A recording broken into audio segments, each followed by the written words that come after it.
Hey everyone, Mr. Wineland here. We're going to go over chapter 16, section 1. We're going to start about the beginning of World War II.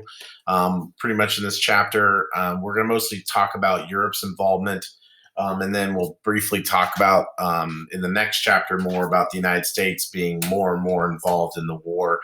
I thought we'd start out. How did this happen? How did the things get out of control? Well, obviously, a lot of what happened in Europe during World War II is because of the previous years with World War One. Some of the seeds had already been kind of planted, and it just took time for the nourishment to get those seeds to bloom. And obviously, these aren't good seeds; these are bad seeds. These are seeds that I would call them weeds more than anything. These weeds growing in this country and in this continent in Europe, and these seeds had been put there after the end of World War One, and then you throw in the Depression, and then also the other struggles that are going on. It just fuel. It gave light. It gave water to these seeds, and it grew to all this hatred that caused World War II. And so a big part of this had to do with dictators. Dictatorships were starting to become popular during this time. There's this big, strong belief in nationalism. Now, we talked a bit about nationalism a little bit in World War One. Again, it's loyalty to one's country above all else, and the dreams of territory expansion. The idea of nationalism back then in World War One was more to build an empire. I mean, it was the idea of natural resources. The Industrial Revolution had just got swept through the 1800s and was continuing to add to it in the early 1900s. And to keep the Industrial Revolution going and industries going, you need natural resources, which then built empires by obtaining other territories. And then eventually you had to build allies or alliances to hold on to some of those territories. So what we start to see here, it's a little bit different. It's more, and not just so much just for the state, but it's also for this dictator's own selfish reasons that lead to ultimate nationalism and war. So part of the reason why a lot of this happened was the Treaty of Versailles. We talked a little about this after the war. We saw that President Woodrow Wilson made his way to France for the first time. A president had traveled across the Atlantic into a continent that was not of his own. To meet with foreign nations. And there, they formed the Treaty of Versailles, which basically put the blame on the Germans. And the Germans very much thought, hey, look, yeah, we have a part in this. We have some blame, but we shouldn't be the ones given sole blame. Because remember, they had to pay reparations to all these European nations, which they were having trouble paying off, these loans or these penalties. So a lot of them felt that the security of the settlement was kind of stripping them of their colonies, their borders, which a lot of those were taken away. A lot of these countries were taken away. We're seeing, certain nations were split apart, taken away, like Austria was broken up. And then some of Austria-Hungary, some of that area was separated from the German, territories. And so, and then it ultimately led, it hurt their economy because a lot of those industries were broken up when they split them up into different countries. And the Weimar Republic, the democratic government that was set up for Germany at that time in World War One was struggling, was overwhelmed because it didn't have the help of these territories. As well as Russia was it wasn't just the Germans. The Soviet Union was also upset as well. Some of their some of their land as well was destroyed. A big part of that had to deal with mostly the what am I trying to say? Mostly same with Poland being broken up into its own country, and other Eastern European places were destroyed as well, or carved up into their own little countries. And so we see that these new democratic governments were set up.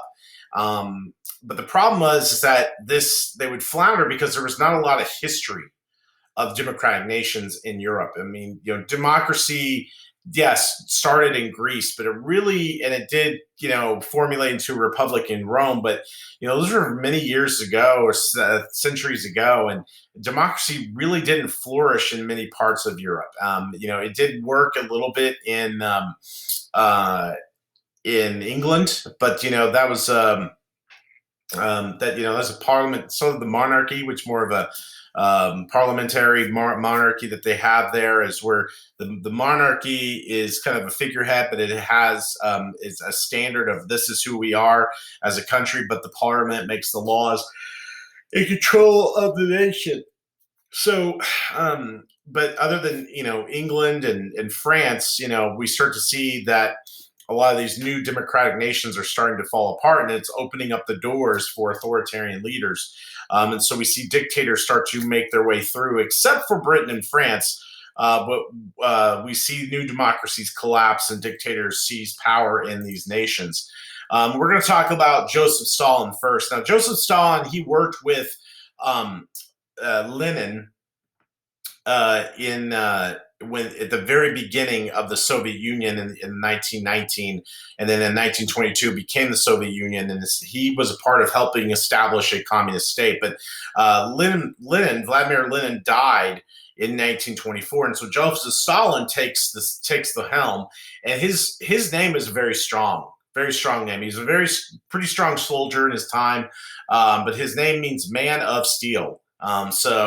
Which is kind of ironic because there's the Man of Steel is Superman. So, which by the way, um, there is a comic where, and I think I brought this up in class, where basically it's called Red Sun, and we see that that Superman ultimately like goes into the Soviet Union instead of the United States of America and becomes kind of like part of Joseph Stalin's um, how would I say, his right hand man and his soldier of death, basically. And it's really interesting. But Stalin helped create a model communist state where the state would work together in providing an equal opportunity for people. But here's the problem: on paper it looked great, but what ends up happening is Joseph Stalin says, you know what?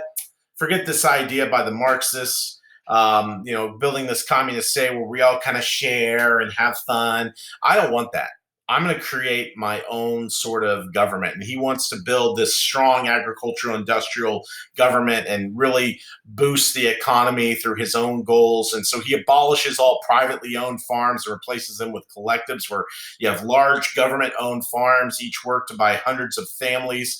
And so the families had to work together on this farm, but still he would have control of that. Stalin also moved to transform the Soviet Union to a backward rural nation into a great industrial power by creating more industry in the cities and creating these big cities, in which in 1928 he creates or outlines what's called his 5-year plans, which is direct industrialization into mostly Moscow and different parts of Soviet Union, and trying to have the state take control of the whole industry. And we see by 1937, the Soviet Union became one of the world's second largest industrial power, and it was able to surpass the United States. Surpassed only by the United States. My bad, I read that wrong. In his drive to purge, he also would eliminate any people that would threaten him. So what he did is he got rid of some of his opposition, some individuals that he felt were threats, or he even got rid of groups of people who he felt like would threaten or keep him from reaching his goals. And so we don't know the exact count, but what he would do is he would send people off to camps, and he would have them work to death, basically. Historians don't know the exact amount, but they believe that he's responsible for 8 to 13 million people dead. Millions more died in famines caused by the restructuring of the Soviet society. We see by 1939, he very much abolishes the communist government and pretty much reshapes it to what is called a totalitarian government, where basically he controls every aspect of the democracy, or sorry, every aspect of the country, and put the state above people's rights. He basically says no humans have rights, and he suppresses all opposition. He basically says you worship me, and that's what ends up happening. And same thing happens even in Italy. We see Benito Mussolini would also establish a totalitarian regime in Italy, where we saw, he was a soldier. He had been a journalist, and he went off and fought in World War One. War can sometimes mess people up, and the fact that he became a cold-blooded killer in World War One, it really kind of messed with his mind. And when he came back, he went back into journalism, but he started to realize that people were struggling, and there's a lot of unemployment, inflation, and so this caused a lot of strikes, communist-led, and Mussolini took this advantage as a way to really boost his persona, his personality, kind of create like a personality cult of his own. He basically becomes a very powerful speaker. He gains a lot of people onto his side, and Mussolini used this to play on people's fears. And ultimately, we see play on the fears of the economic collapse and communism. And so, by 1929, Mussolini established the Fascist Party. And fascism stressed nationalism, the idea of country first, and placed the interest in the state above those individuals. And we see that on October 1922, Mussolini was able to march on to Rome with thousands of his followers, known as the Black Uniforms, and gave them the name, or in black uniforms, then they gave the name Black Shirts. But basically, he gained a lot of support from certain government officials, the army and the police, and ultimately they sided with him and allowed him to take control of the government. And we see the Italian king appointed Mussolini head of the government. Basically, he called himself Uduce, which that is an I and an L. And so Il Duce means the leader. And so Mussolini gradually extended the fascist control in creating a totalitarian state and crushed any opposition that got in his way.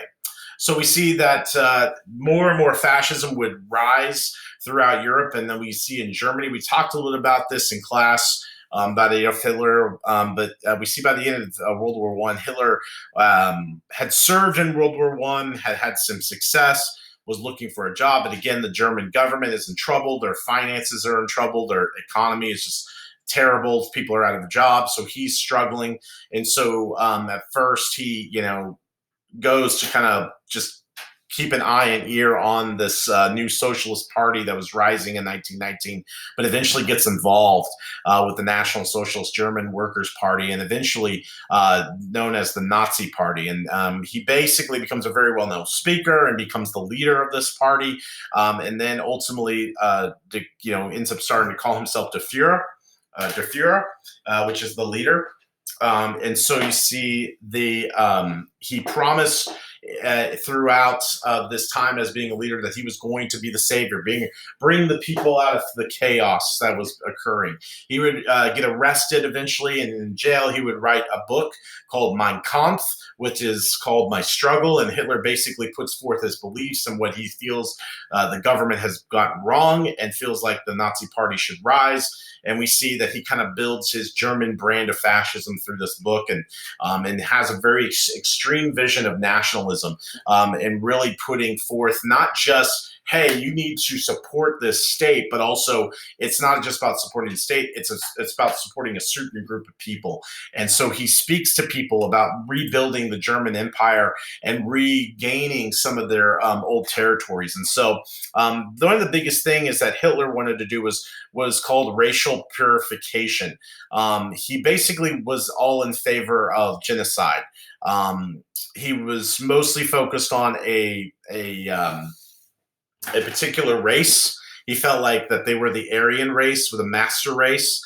He felt that if you're blue-eyed, blonde-haired, you were an Aryan, that you were a part of that master race, which is interesting because he wasn't blonde-haired. I believe he didn't have blue eyes himself. So but anyway, Hitler did envision that there was a perfect German out there, and he wanted to basically multiply the perfect German, which was blonde-haired, blue-eyed individuals. And then he felt like that if you were not German, that you were an inferior. You were inferior. So, for example, if you were a German, you were a German citizen, but you were Jewish and you had Jewish heritage. It didn't matter if you were a German citizen. He still felt you were inferior. The Slavs who had been a part of Eastern Europe, who had been living in Germany at the time, were viewed as inferior. Also, non-whites were viewed as inferior, and they were not deemed fit to serve the Aryans race. And also, we see the third element of Nazism was national expansion. Hitler believed that Germany thrived and needed to basically expand its territories. We basically regained its old territories, rebuild, get some of those natural resources back, build that great empire that they once had. And so during the Great Depression, it helped Nazis come to power because of the war debts and the dependence of American loans and investments. Germany's economy was hit the hardest. And we see by 1932, some 6 million Germans were unemployed. So there's a lot of desperate people here.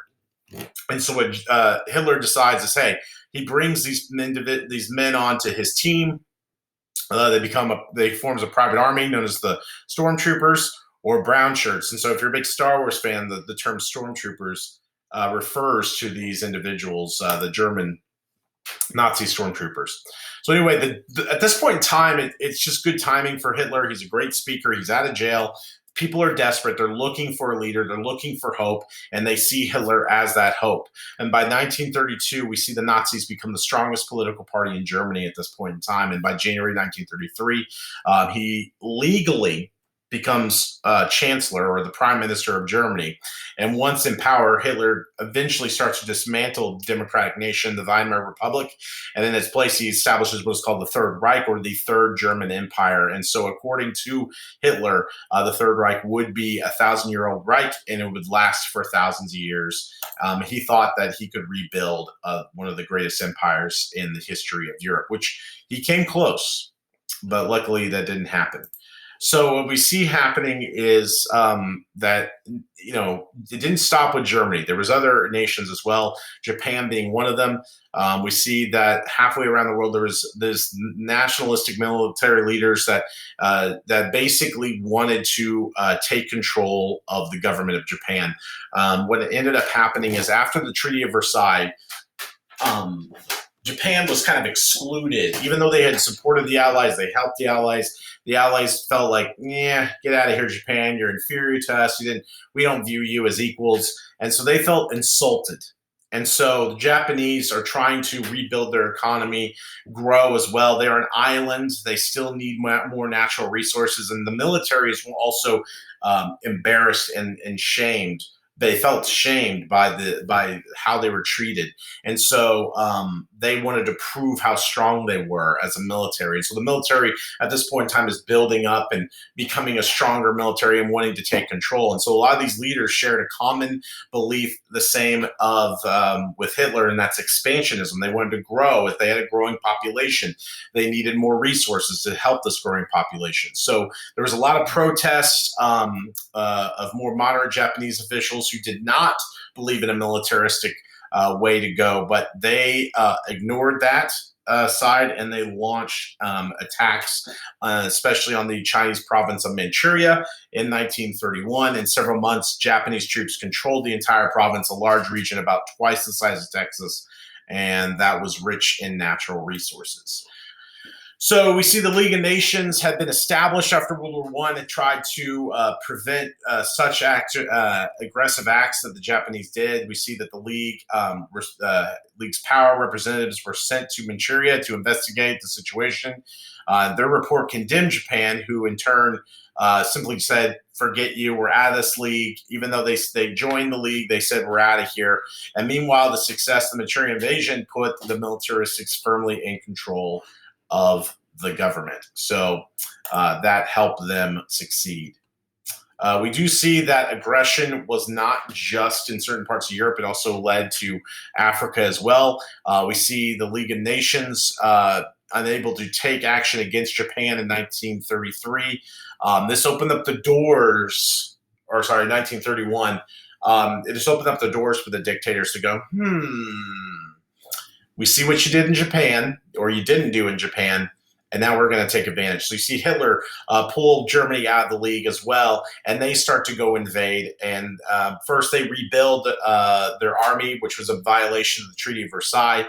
A year later, they send troops to the Rhineland, which is north of the France, regain that region, the bordering France and Belgium that was demilitarized as a result of the Treaty of Versailles, and the League did nothing to stop Hitler. And Mussolini began to rebuild his Roman Empire as well, and his first target of was Ethiopia, one of Africa's few remaining independent countries.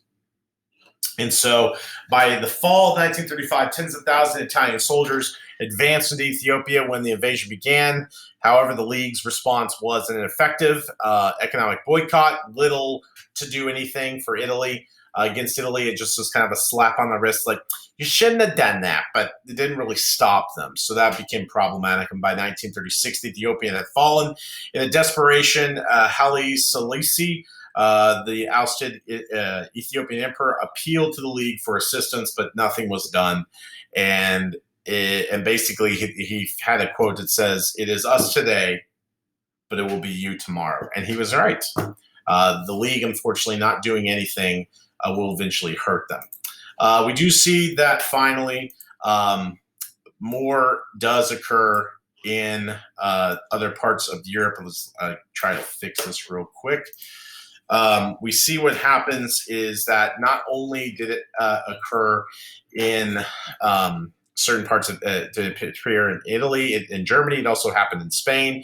In 1936, we see a group of Spanish army officers led by General Francisco Franco rebelled against the Spanish Republic. The revolts were all over Spain, and it broke out into a civil war. About 3,000 Americans formed what was called the Abraham Lincoln Battalion, traveling to Spain to fight against Franco, and some of those were African Americans who were upset with Mussolini's invasion of Ethiopia the year before.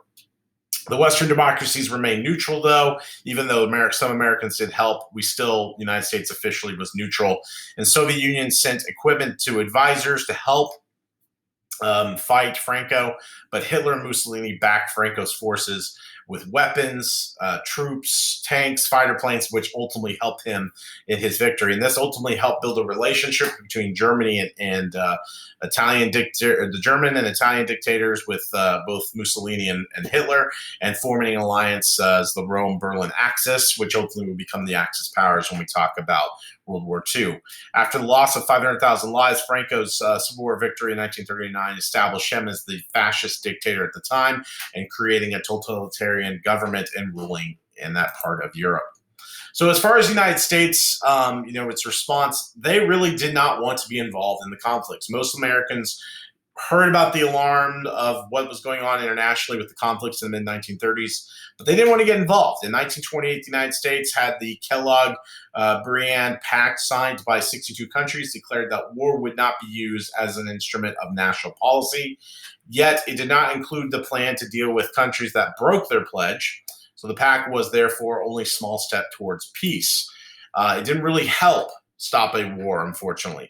By the early 1930s, we start to see a flood of books argued that the United States had been dragged into World War I by greedy bankers and armed dealers. So there was a lot of outrage about, the creation of a congressional committee chaired by North Dakota Senator Gerald Nye that held hearings on these charges. And Nye committee fueled the controversy by documenting the large profits that banks and manufacturers made during the war, which part of it, they may have had a part in the aspect of the war, but did they force the United States into war? Not exactly. That's not really the truth.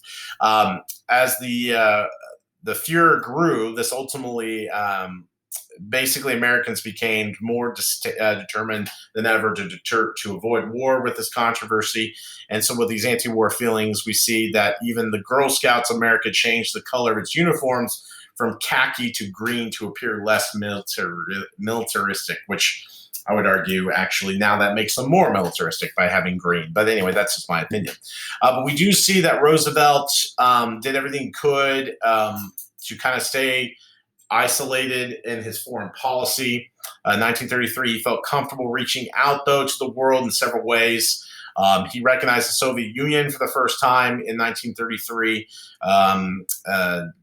He agreed to exchange ambassadors with Moscow.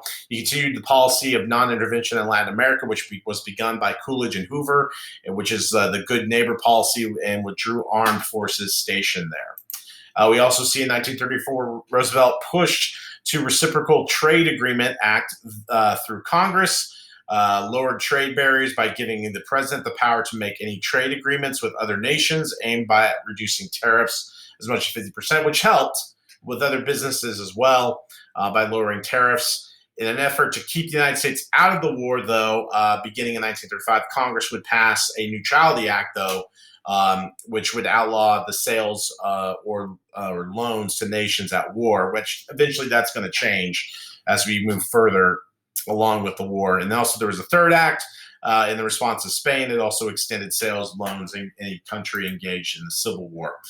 Even though with these congressional efforts to try and keep neutrality, Roosevelt was basically felt like it was going to be hard to stay neutral. It was almost impossible, especially what was happening with Japan. They were attacking China, a new attack on China in July of 1937.